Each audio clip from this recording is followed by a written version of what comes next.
asa muli muli o nga whaiole ne vai asa mua o a mai atu.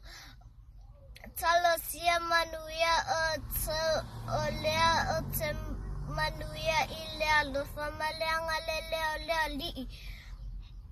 O sina whamalo si amai tā tale whanau. Ia sua e mua whai upu e vadu. E le te a ilo ngutu le tusi o le nei tu la whono. A ia ma whau I ai I le ao a tua malepo. Ina ia e ana e whai e tusa ma mea ua tusia I ai. Ona manuia ai lea ia te oe o lo ala. Ona e manuia ai lea. Upu whama mawha ia e mawhau ma ana I le tula whono a lea li'i. Manuia fuawhaonga ma lava singa o le ne aso alofa atu.